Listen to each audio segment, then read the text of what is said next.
உங்களுடைய மருந்து immunity booster கேரமுடைய immunity booster இந்த காஃப் சிரப் எப்படி இருக்குன்றத ரிசல்ட்ஸ் வீடியோஸில் பார்க்க போகிறோம்.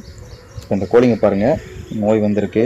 கண்ணு பாருங்கள், அதுக்கு எந்த அளவுக்கு க்ளோஸ் ஆகி மூஞ்சி நல்லா வீக்கமாக இருக்குது பாருங்கள்.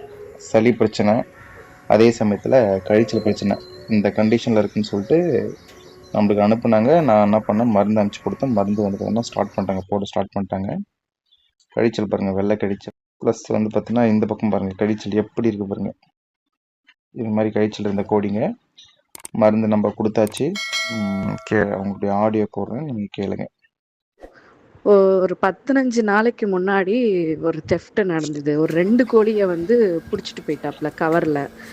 பிடிச்சதை நாங்கள் பார்த்துட்டோம். பிடிக்கும் போது நாங்கள் பார்த்துட்டோம். ஏன்னா வந்து சவுண்டு கொடுத்ததுனால கேமரா வச்சுருக்கோம் அங்கே, அதனால் அதை பார்த்துட்டோம். ஒரு கோழியை நல்லா கவரில் போட்டு அடைச்சிட்டாப்புல. இன்னொரு கோழியை வந்து நசுக்கிக்கிட்டு அப்படியே ரொம்ப நசுக்கி உள்ள கவருக்குள்ளே அப்படியே அழுத்தி வச்சுக்கிட்டு இருந்தாப்புல. அப்போ நாங்கள் போய் பிடிச்சிட்டோம். அது ஒரு அரை மணி நேரம் அந்த கவருக்குள்ளேயே இருந்தது. அவனை அப்புறம் பிடிச்சி அதுக்கப்புறம் கொண்டுட்டு வந்து அந்த கோழி அந்த அரை மணி நேரம் ரொம்ப ஒரு மாதிரி சிக்கான மாதிரி, ரொம்ப தலை தொங்கி போன மாதிரி ஆயிடுச்சு.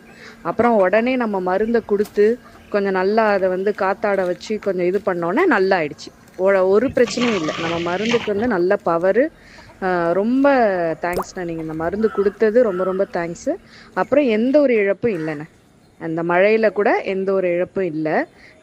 மழை சாரல் லைட்டாக பட்டுச்சு தான், இருந்தாலும் எந்த ஒரு இழப்பும் இல்லை. சளி பிரச்சனையும் இல்லை. நல்லா பூஸ்டிங்காக இருக்குது. நல்லா கோழி வந்து வளர்ச்சி வந்து நல்ல சைஸ் வளர்ந்துருக்கு. நான் முன்னாடி உங்களுக்கு ஒரு அமிச்ச ஃபோட்டோக்கும் இதுக்குமே கூட வித்தியாசம் இருக்கும்னு நினைக்கிறேன். நல்ல வளர்ச்சி இருக்குண்ணே. அதனால் ரொம்ப தேங்க்ஸ்ண்ணா. முட்டை வந்து ரெகுலராக இருக்குது. ரெகுலராக எங்களுக்கு ஒரு நாள் கூட முட்டை இல்லை அப்படின்ற மாதிரிலாம் இல்லை. ரெகுலராக முட்டை இருந்துக்கிட்டே இருக்குது. ரொம்ப தேங்க்ஸ்ண்ணா. இந்த மருந்து வந்து நீங்கள் எங்களுக்கு கொடுத்ததுக்கு ரொம்ப ரொம்ப தேங்க்ஸ்ண்ணா. ரொம்ப நல்லதுண்ணா. அப்புறம் எல்லாருமே சொன்னாங்க, மற்ற கோழிங்களா இருந்ததுன்னா இந்நேரத்துக்கு இதுவாக இருக்கும். நீங்கள் அப்போ தான் என்ன கொடுக்குறீங்க, சாப்பாடு என்ன கொடுக்குறீங்க, இவ்வளோ தலை தொங்கியும் இது எப்படி இருக்குது, மற்ற கோழிங்களாம் இந்நேரத்துக்கு அது இறந்துட்டுருக்கும் அப்படின்ற மாதிரி சொன்னாப்புல. அப்போ தான் நான் எல்லாருக்கும் இங்கே இருக்கிறவங்களுக்குலாம் சொன்னேன், இந்த மாதிரி இந்த மருந்து, இந்த பூஸ்டிங் மருந்தெல்லாம் நாங்கள் கொடுக்குறோம், நீங்கள் யாராவது கோழி வளர்த்தீங்கன்னா இதெல்லாம் வாங்கி கொடுங்க அப்படின்ட்டு உங்கள் நம்பரையும் நான் ஷேர் பண்ணியிருக்கேண்ணே. ரொம்ப சந்தோஷம். ரொம்ப தேங்க்ஸ்ண்ணே. இந்த அளவுக்கு ரிசல்ட்ஸ் இருக்கும். தைரியமாக நீங்கள் யூஸ் பண்ணலாம். உங்களுடைய பண்ணையில் ஒரு நல்ல சேஞ்சஸ் நீங்கள் பார்க்கலாம். யாராச்சும் தேவைப்படுறவங்க கண்டிப்பாக இந்த நம்பருக்கு காண்டாக்ட் பண்ணுங்கள். கண்டிப்பாக நான் வந்து பார்த்தீங்கன்னா உங்களுக்கு மருந்து அனுப்பி கொடுக்குறேன். எப்படி யூஸ் பண்ணுறதையும் சொல்லி கொடுக்குறேன். நன்றி.